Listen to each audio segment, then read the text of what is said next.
aware of any equipment. You want to make sure that you've got the equipment that you need in there and the supplies that you need in there prior to the transfer. Make sure you've got a safety belt to use with that person. Make sure that they have got non-slip shoes to wear for the transfer, not just some floppy pair of slippers or something that's going to turn over or under their feet when they're walking. Also, their clothing is important. Be respectful of these patients' their privacy and their modesty. I was working with a gentleman once in a hospital, and as I got him up, I tried to put a second hospital gown around him as a robe, and he kind of good-naturedly said that wasn't necessary because he had bared it all to so many people in the hospital it didn't matter anymore. He was laughing about it, but unfortunately the reason he felt that way is probably because too many people did not respect his privacy and did not keep him covered. So even if you have people who tell you not to worry about it, please cover them anyway, because even if, you know, Mr. Jones doesn't care if he's not covered, Mrs. Smith out in the hall when he gets out there may not be too thrilled to see, you know, his back end as he walks by. So keep that in mind for everybody's modesty and comfort. Get the assistance that you need before you transfer a patient. If it's an assistive to transfer, please get somebody to come in and help you prior to setting that patient up for a transfer. You don't want to get them halfway up for a transfer and then find out that nobody's available to help you for another 5 minutes, and by the time they're in there, the patient is tired and needs to lay back down. So get assistance and plan ahead. Be aware of any personal equipment that that patient may have. If they've got oxygen tubing, IVs, catheters, you need to make sure that you know that tubing's there so you're not pulling it out during a transfer or getting it stuck on some of the equipment. Also, braces are important, and you may not know right away that they've got a brace, so you really need to be aware when you walk in a patient's room. Look around, observe. Sometimes a brace will be laying on a bedside table. Sometimes it will be down by their shoes. And braces are important. They may need a knee brace to stabilize their knee during a transfer, and if you don't put that on, you may find yourself in an unsafe situation in the middle of that transfer. Safety and body mechanics is important. Body mechanics, by that I just mean the way that you're positioning and using your body to perform some movement or activity. And we will go through this again in another tape, and I'm sure you will be reminded of this often, which is good. You want to get that ingrained in you because body mechanics and safety for your back is very important. So just make sure that when you're moving patients, you're always working with your knees bent, using your legs to help do the movement and not your back, and that you're aligning yourself properly and giving yourself the space that you need to perform the transfer.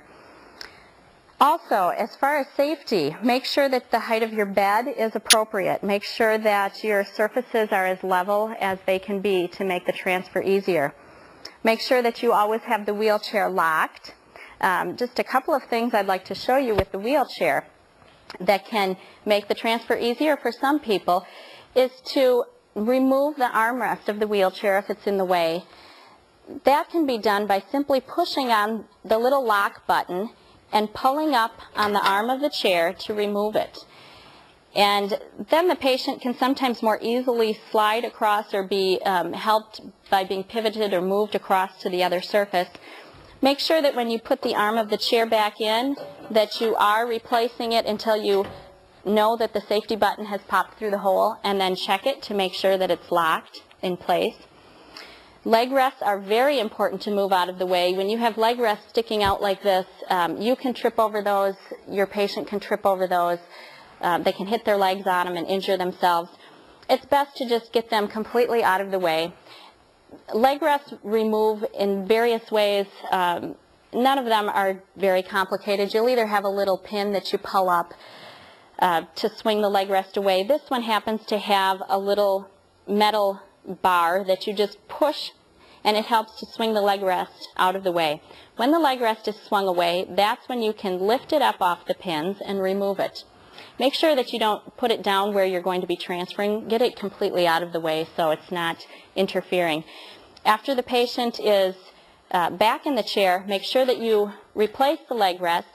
These need to go over the pins while it's in a swung away position, or else they just won't fit over the pins properly. So while it's swung away, replace it over the pins and then push it back and make sure that it's securely locked in place. Just another note is the safety belt, and I know we've talked about that before, but always use a safety belt in transferring a patient. Explain to them why you're putting it on, but use that for their safety as well as yours. And very importantly, take your time. We all know that we're busy while we're working, but a couple extra minutes to make sure that you do the transfer correctly and properly, and that the patient feels comfortable with that transfer is well worth that extra time that it takes. So slow down, care for your patient in a relaxed and casual way so that they don't feel anxious and nervous about what you're doing with them. The final point in considerations is very important. I can't stress this enough. This is to involve the client. When you are working with a client or a patient, when you are transferring them, you need to always explain what you're doing.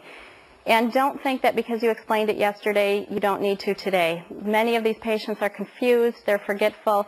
They may not even remember who you are when you walk in the room. So introduce yourself each time. Tell them who you are, what you're planning on doing with them. Tell them, Mrs. Jones, I'm here to help you get up for breakfast, and I'd like to help you sit up on the edge of your bed, and I'll help you to get into your chair. And as you're doing the movements, explain to her how you're going to be helping her and what she can do to help as well. Reassure her so that she's not anxious or uptight about these things. And also ask for your patients to help you as much as is appropriate, as much as they're able to do. There's so many times that these patients just have things done for them continually. They just start to believe that they are unable. They believe that they can't do it, that they are worthless, they don't have any use. And that's really a terrible position for a patient to start to, a terrible way for them to consider themselves.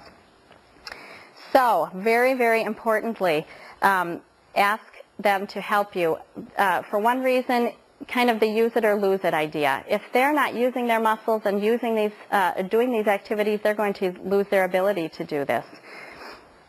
When we're working with a patient in physical therapy, we really appreciate the follow-through. If I'm in working with a patient and I'm trying to work with her on coming to a stand from a wheelchair more independently, and I'm there 2 or 3 times a week, and you're there daily and helping her get up, 3, 4, 5 times a day, if you are just pulling her up to a stand, then my work is really not going to pay off.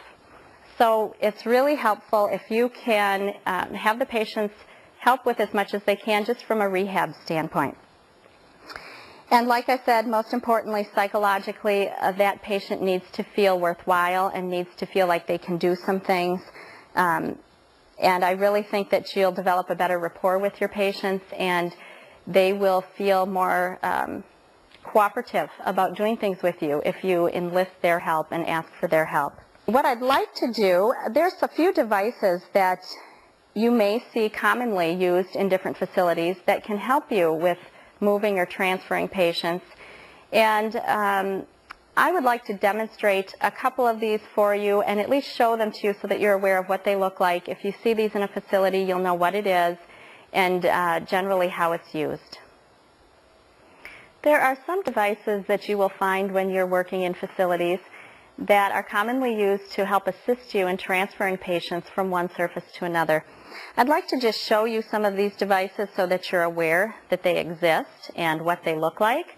This is what we call a transfer disc or a pivot disc. May not be used frequently, but in case you see it, you won't wonder what this thing is sitting in the patient.